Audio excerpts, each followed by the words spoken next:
one more try. Shabbat Shalom. And I don't mind resting if Yahweh would have me to rest this Sabbath from preaching on the live Sabbath. I'll at least be able to keep Sabbath with my friend Andrew if the stream will not work. But one more try, because I do want to, I desire fellowship and communing with all of you and helping everyone else to be able to keep the Sabbath day holy. Pull up my chat here. So beginning in Ecclesiastes chapter 3, it says, "To everything there is a season and a time to every purpose under the heavens, a time to be born and a time to die, a time to plant and a time to pluck up that which is planted, a time to kill and a time to heal, a time to break down and a time to build up, a time to weep and a time to laugh, a time to mourn and a time to dance, a time to cast away stones and a time to gather stones together, a time to embrace and a time to refrain from embracing, a time to get and a time to lose, a time to guard and a time to cast away, a time to rend and a time to sow, a time to keep silence and a time to speak, a time to love and a time to hate, a time of war and a time of peace. What profit has he that works that in that wherein he labors? I have seen the travail which Elohim has given to the sons of men to be exercised in it. He has made everything beautiful in his time. Also he has set the world in their heart, so that no man can find out the work that Elohim makes from the beginning to the end. I know that there is no good in them but for a man to rejoice and to do good in his life, and also that every man should eat and drink and enjoy the good of all his labor. It is the gift of Elohim. I know that whatsoever Elohim does, it shall be forever. Nothing can be put to it, nor anything taken from it, and Elohim does it, that men should fear before him. That which has been is now, and that which is to be has already been, and Elohim requires at that which is past." So, and there's more to Ecclesiastes 3 here. Shabbat Shalom, Karen, and Sandy, and Justine, and Z Bobby has popped back on.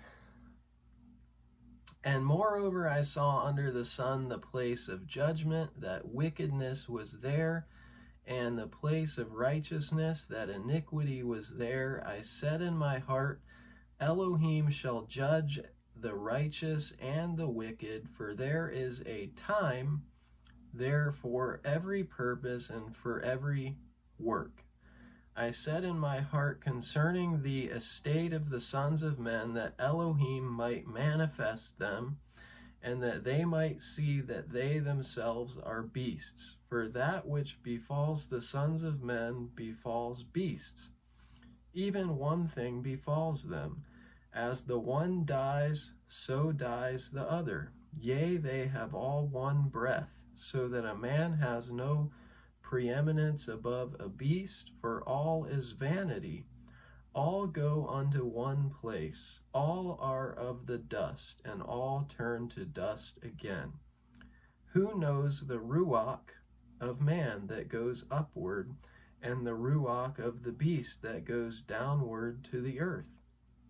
Wherefore I perceive that there is nothing better than that a man should rejoice in his own works, for for that is his portion. For who shall bring him to see what shall be after him? So, praise Yah. That's Ecclesiastes chapter 3, which says, to everything there is a season and a time to every purpose under the heavens.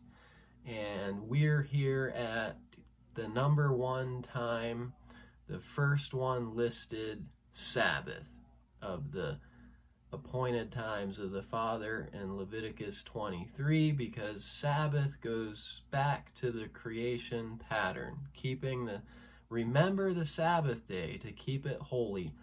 The one commandment that says remember, and yet so many have forgotten the true Sabbath day. So, yes, talking about time, and so hopefully this stream will work this time. If it doesn't, then I'll just have to save the content for another time. But seems to be working thus far. So back to the sevens, counting the sevens. It's all about the sevens. The foundation is 6 days of work and rest on the seventh day, and to have a holy convocation every seventh day, a holy assembly every seventh day, every Sabbath day. So it's all about the sevens. We counted 7 sevens to Pentecost or Shavuot, which was the 50th day. 7 times 7 is 49. And we continue doing that. We'll count another 7 sevens, which we've completed 1 7 in the next count, counting up to the Festival of New Wine. What else do we count sevens on? As we saw in Deuteronomy 15:1, the Shemitah years, or the sabbatical years, every 7th year. It is called Yahuwah's release. It is called Yahuwah's Shemitah. The Shemitah years every 7, and then we count again 7 sevens. 7 times 7, 49. And then the 50th year is the year of Jubilee.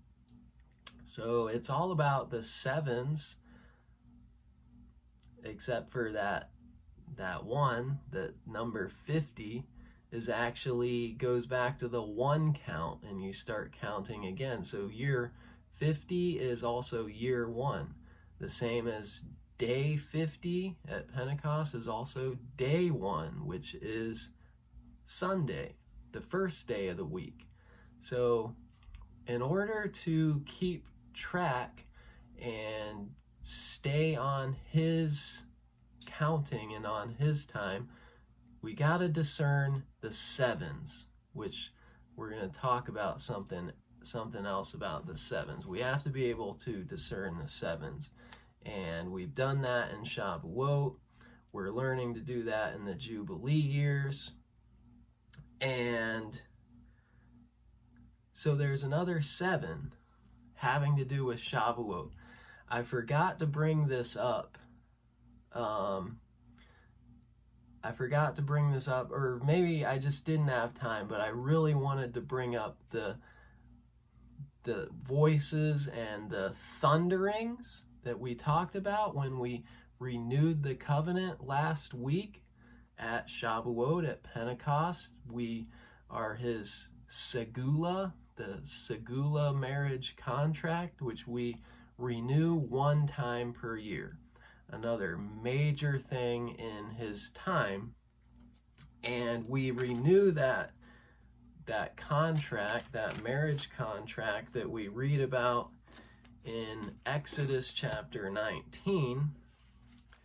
And that's something I wanted to revisit. I wanted to talk about this at Pentecost, but that's okay. 1 week late is better late than never.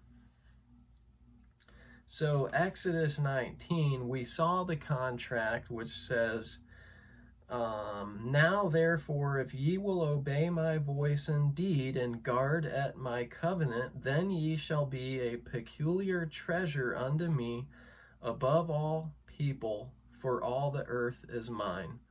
And we saw that that was 10 words.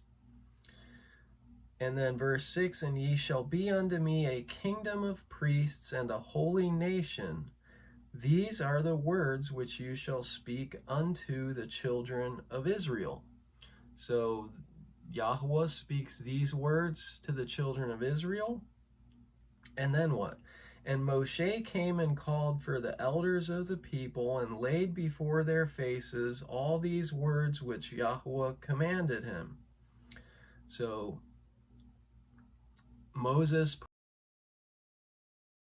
the people, and then what? And all the people answered together and said, all that Yahweh has spoken, we will do. So the people agree. The people agree. They're entering into contract. They're entering into this contract. And Moshe returned the words of the people unto Yahweh. So Moses returns. The people agree. They agree. We're going into contract. And this all takes place in the 3rd month, around the time of Shavuot. This is why this is celebrated at Shavuot. And then what? They wash up. It said, Yahweh says, come not at your women. You know, this isn't about covenant and intimacy with your husband or wife. This is about intimacy with me. So 3 days of get mikvahed, get cleansed, get baptized, get purified, wash your clothes, and come and appear before the mountain.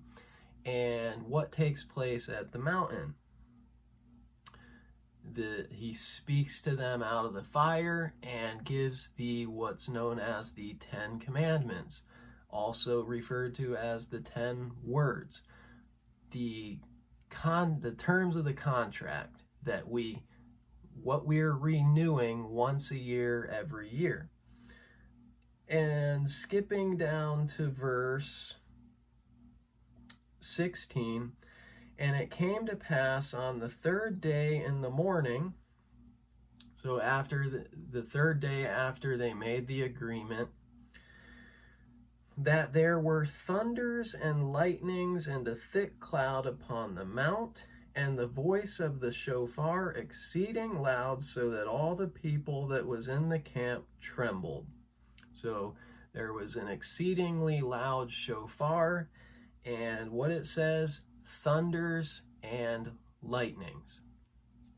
Now, what I wanted to focus in on, which is very interesting, that's going to connect us back to the sevens and the times, is this word thunders and lightnings. And this word in Hebrew for thunders is actually kol, kof, wow, lameth, kol.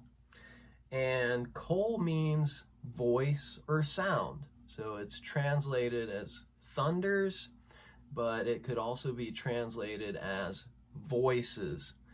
And the tradition in Judaism, I know this is a tradition, but the tradition in Judaism is that there were many different languages represented, because it was a mixed multitude, but everyone there, they heard Yahweh speak in their own tongue, in their own language, in their own understanding of the voice. So guess what? When this happened at Pentecost, which we'll read in a second, it wasn't the first time of it happening when there were these tongues or voices, different tongues, different voices. And of course, Yahweh is speaking what? Out of the fire. So we also see the fire at the New Testament day of Pentecost. So some may think, well, this is the first time that this has ever happened, the first time of the Ruach HaKodesh being poured out. Well, not quite so fast. Not necessarily, because if you really look in depth, it had happened before. As Solomon, we read in Ecclesiastes, what has happened before will happen again. So, how's the stream going? Let's see if I can pull up the chat here. It has logged me out. So I don't know what's going on.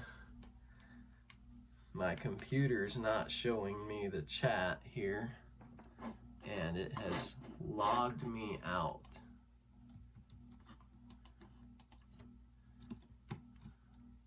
Are we still here? It's going great, Sandy says.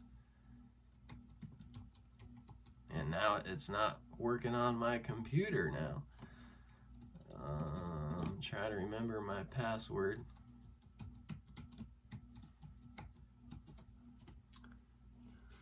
Elizabeth Black, Shabbat Shalom. So we see these voices, Kol, thunders.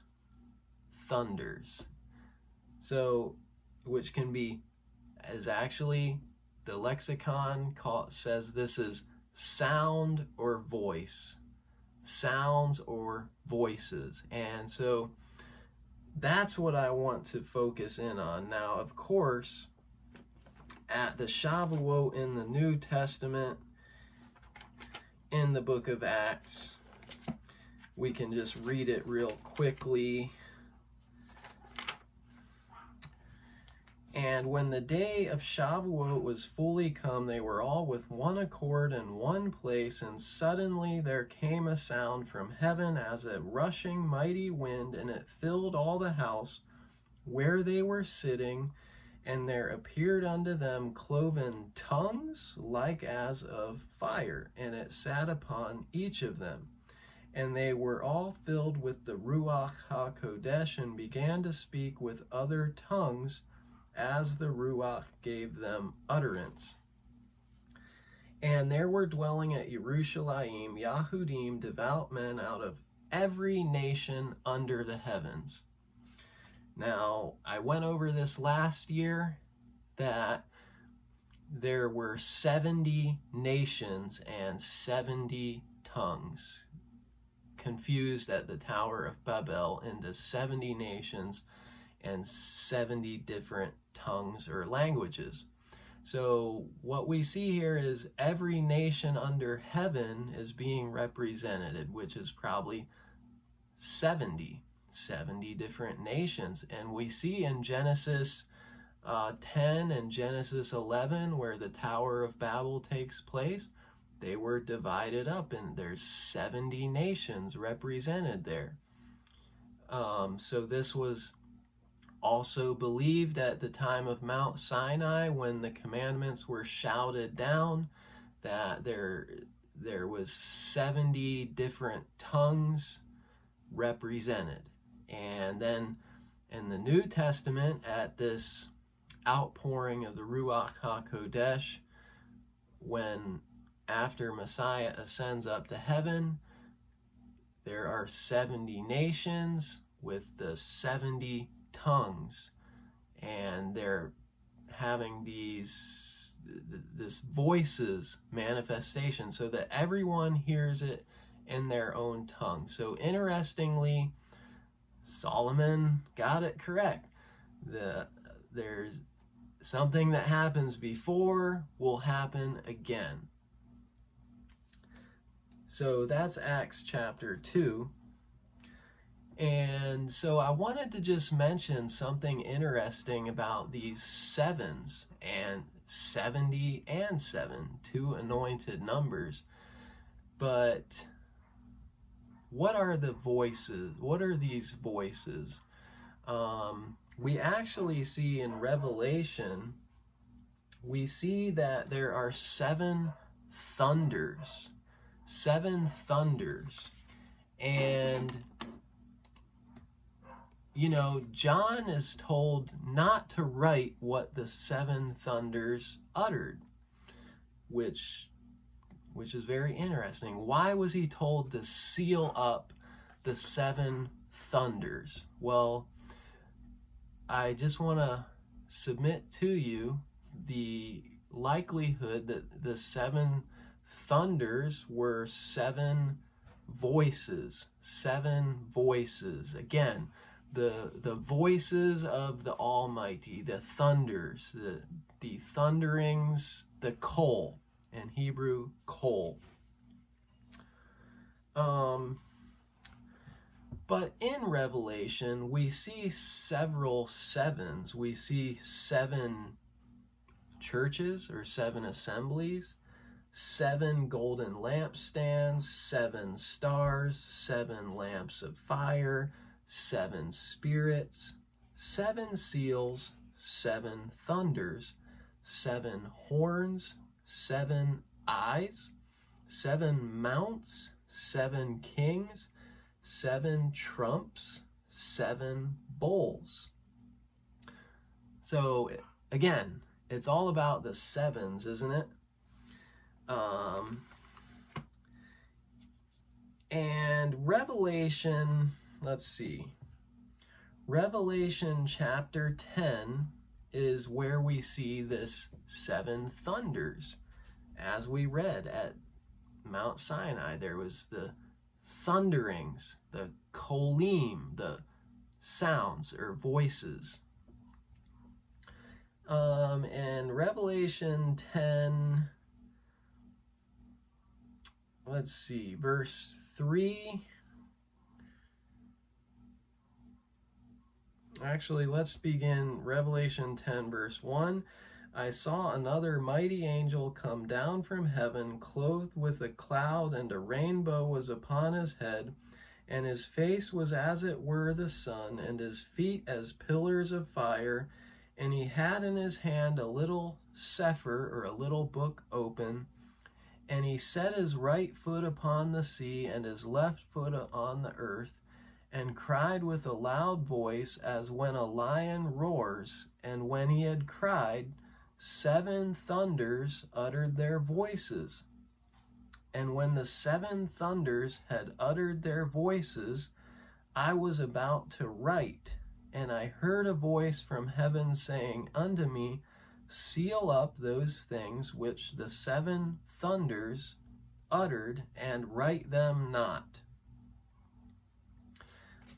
And after this, down in verse 7, you see the 7th angel sound.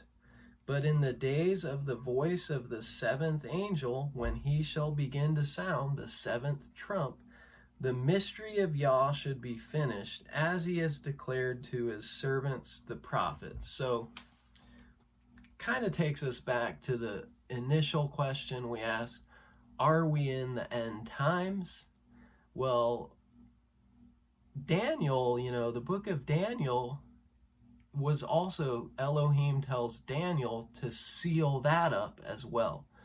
But are we coming to the times where it's being unsealed? What are the 7 thunders or the 7 voices? Warning Sky Dome, Shalom, Shabbat Shalom. Good to have you. But interestingly, once again, if we know the Old Testament, we can discern what 7 thunders or 7 voices could be. And it takes me back to actually what I opened with about worshiping Yahweh in the beauty of holiness in Psalm 29. And Psalm 29 actually lists 7 voices of Yahweh, 7 voices. So let's read Psalm 29, verse 2. Give unto Yahweh the glory due unto his name. Worship Yahweh in the beauty of holiness. The voice of Yahweh is upon the waters. The El of glory thunders. So there we see the thunders. 7 thunders, 7 voices. So this is the first mention of the voice of Yahweh upon the waters. Yahweh is upon many waters. Of course, we know the waters above the firmament, that he would, speak right through those if he were to speak down to the earth. Verse 4, the voice of Yahweh is powerful. There's the second voice. The voice of Yahweh is full of majesty. There's the third voice. The voice of Yahweh breaks the cedars. That's the fourth voice. Yea, Yahweh breaks the cedars of Lebanon. He makes them also to skip like a calf, Lebanon and Shirion like a young unicorn. The voice of Yahweh divides the flames of fire. There we see the fire speaking out of the fire, and then tongues of fire happened at Shavuot. So, and that's the 5th mention of Yahweh's voice.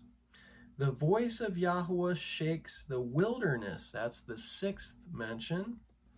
Yahweh shakes the wilderness of Kadesh. The voice of Yahweh makes the hinds to calve and discovers the forests, and in his temple everyone speaks of his glory. There's the 7th voice. Yahweh sits upon the flood, yea, Yahweh sits king forever. Yahweh will give strength unto his people. Yahweh will bless his people with peace, or with shalom.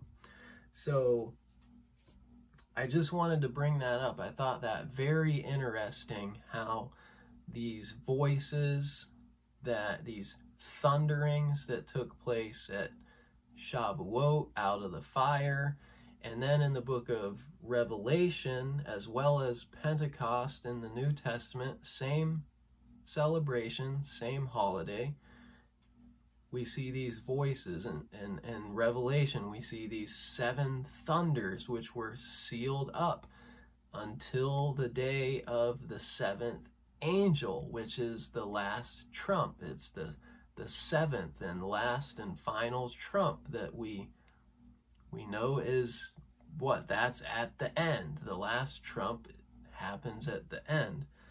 And so what else do we see about these 7s in the book of Revelation? We see these judgments that will be poured out. These judgments, 7 seals, 7 trumpets, 7 bowls or vials of his fury, of his wrath. So we see these 7s of judgments that will take place on the earth up until the end. So the 7 seals, 7 trumpets, 7 bowls, which are these 7 times of judgments. Where does all this originate? Where does all this originate? This originates back to time. 7 times. 7 times. This goes back to time. And the Torah of time. The Torah of appointed time. Of course, we just got done counting 7 sevens, 7 weeks, 7 times, up to the 50th. What's another 7 that was to be counted 7 times? 7 years, the Shemitah years and the Jubilee years. But what if they would not observe the covenant? If we would not keep the covenant, if we would not observe his appointed time? which we've gone through and we've read over together, and we're going to go back to it in Leviticus. Because if we remember back, well, we know Leviticus 23 is the appointed times: Sabbath, Feast of Unleavened Bread, Feast of Shavuot, Feast of Sukkot Tabernacles. All his appointed times are listed in Leviticus 23. And it kind of continues into Leviticus 25, where we mentioned and we read about the Jubilee years. And we can just hit that real quick again. Which, by the way, that's one of the Hebrew words of time. This was interesting, was regal or regel. And I looked at the definition of regel is foot. I thought foot. But it's translated 3 times: all your male children shall appear before me in the 3 Chag feasts in Exodus 23:14. 3 times, 3 regalim, like regal. I thought, wow, that's interesting, regal. But it has to do with foot. It has to do with steps, taking steps, or paces, steps, paces, putting one foot in front of the other. And of course, it was a pilgrimage. It was a time to walk to a certain destination, a certain location, particularly Jerusalem, 3 times a year: at Chag HaMatzot, Chag HaKatzir, Chag HaAsif. So those are unleavened bread, the wheat harvest, and the ingathering, or Sukkot. So 3 times, 3 Sabbaths, 3 major festivals, chags, feasts, that they would step one foot in front of the other and keep the appointed times. So interestingly, that's one of the words translated as time in Hebrew, relating to those 3 feasts where you step one foot in front of the other to his holy appointments. Shabbat Shalom, Karen. Great to see you. I've been having a lot of time, or a lot of struggle here today. This is the 4th time I've made an effort, and we see Crazy Chicken Boy is also with us, so praise Yah. I think we lost some of the listeners since I had to exit out and restart the stream, and probably some people gave up, and I was about to give up as well, but I said one more try. And I don't know, you'll have to let me know if the stream is working. But so 7 times these, what are these 7s of judgment that comes at the end times before the 7th and final trumpet?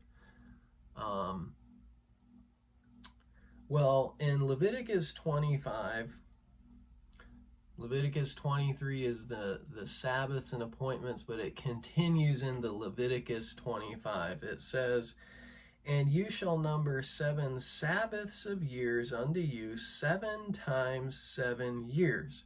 And the space of the 7 Sabbaths of years shall be unto you 49 years. So 7 times 7. Then shall you cause the shofar of the Jubilee to sound on the 10th day of the 7th month, and Yom Kippurim shall you make the shofar sound throughout all your land." So the 7th month of that 49th year. And ye shall hallow the 50th year, and proclaim liberty throughout all the land unto all the inhabitants thereof. It shall be a jubilee unto you, and ye shall return every man unto his possession, and ye shall return every man unto his family. A jubilee shall that 50th year be unto you. Ye shall not sow, neither reap that which grows of itself in it, nor gather the grapes in it of your vine undressed, for it is the jubilee. It shall be holy unto you. Ye shall eat the increase thereof out of the field. In the year of this jubilee ye shall return every man unto his possession. So we see the 7 times 7, the jubilee years. We saw what? Why did they get judged? Because they did not keep these Sabbaths of years. That's why Israel was cut off out of the land, so that the land could enjoy its Sabbaths. This is why judgment came upon them. And so at Shavuot, we remember a particular Jubilee year, which is that 50th Jubilee year, as we talked about. When they entered into the land was the 50th Jubilee year, which the book of Jubilees tells us point blank. It was the 50th Jubilees completed when they were going and marching around Jericho and sounding the shofar of the Jubilee, and the walls of Jericho collapse because of the shofar of the Jubilee. And they officially enter the land and become this nation of a kingdom of priests. So then we started asking, well, what Jubilee year are we in? And we visited the 120 revolutions of time mentioned in Genesis 6:3, with the possibility that, and with the book of Daniel that we have already looked at, changing times and laws. Why does the beast want to change times and laws? Possibly 70 Jubilee cycles. Is this what is to be unsealed at the end times? The 70 Jubilee cycles from the time they entered the land? The holy people would have another full 70 Jubilees, and that would be 50 plus 70, which would be 120 Jubilees. And we tried to calculate that, but chronology is no easy task. It's a testing of the faith, and I truly think that this is something that no man knows the day or the hour.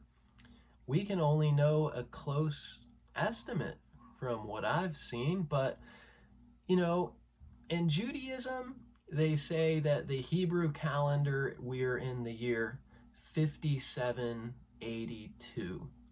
5782. Easy to remember because everyone talked about how President Trump being, the last Trump came on in the year 5777 was the year he became president.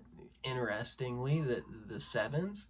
But the Jews have us being in the year 5782 from the creation, from Adam.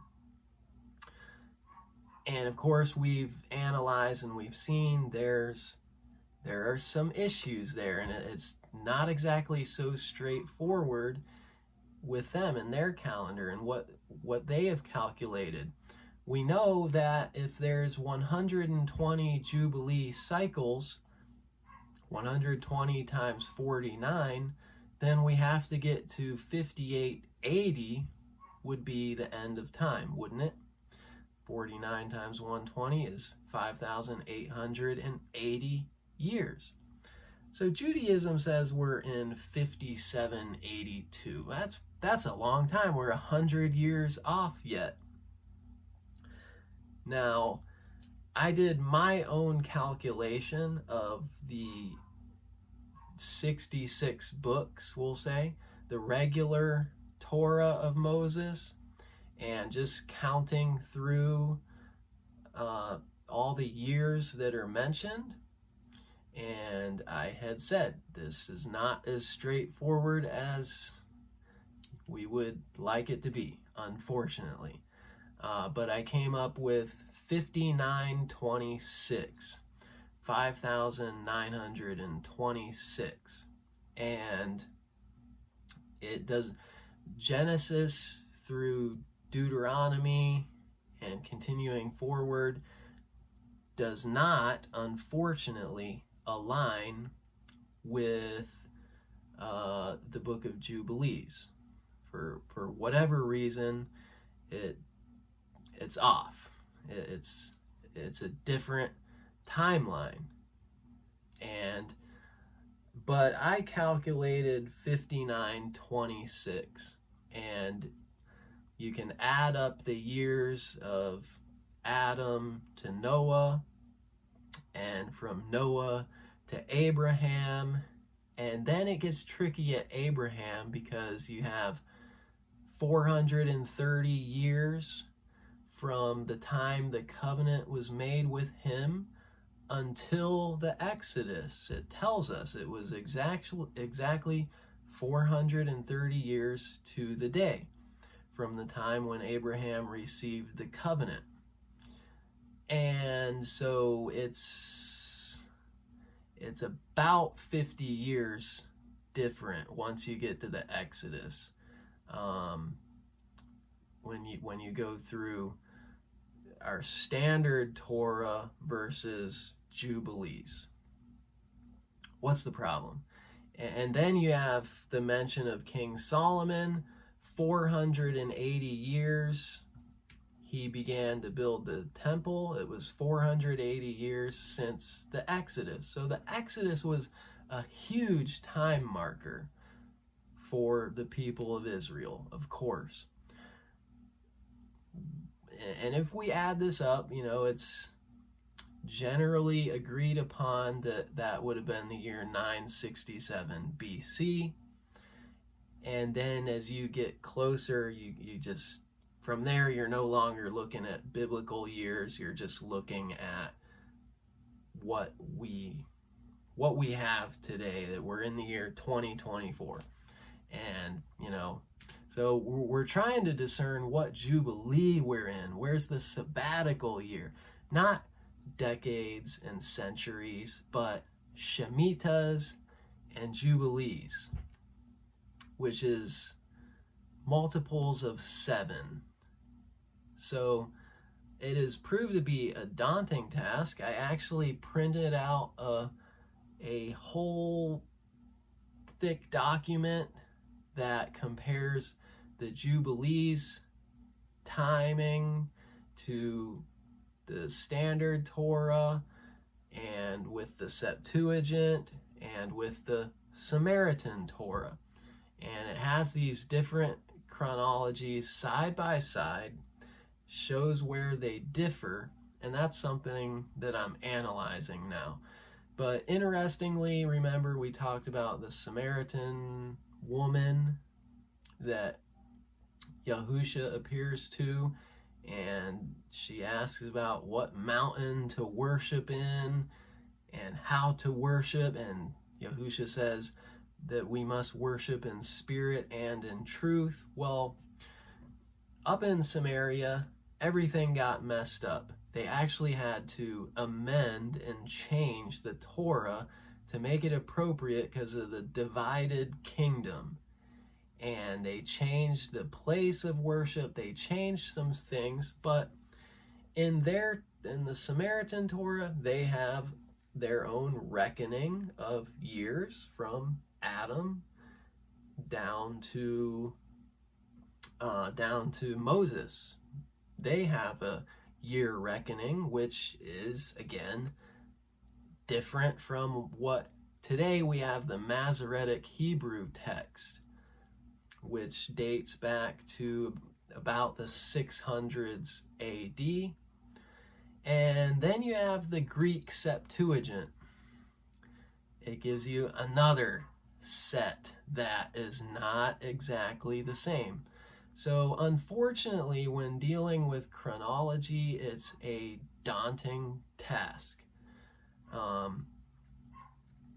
And they're all different. So what's the problem?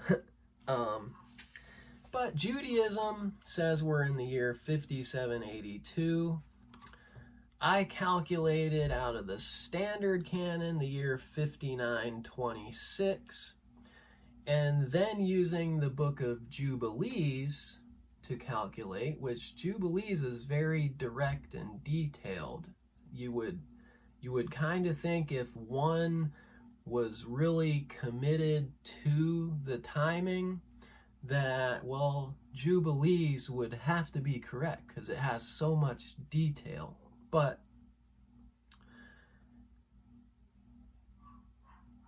we calculated that if 2450, 49 times 50 to get you to the Exodus, that's the year 2450 from creation. So if the Exodus took place in 1446, and then Jubilee says they had 40 years to learn the Torah and then enter the land in the 50th Jubilee, at the completion of the 50th Jubilee, it would be the year 2450. That would be 1406 BC, and that's a scholarly date.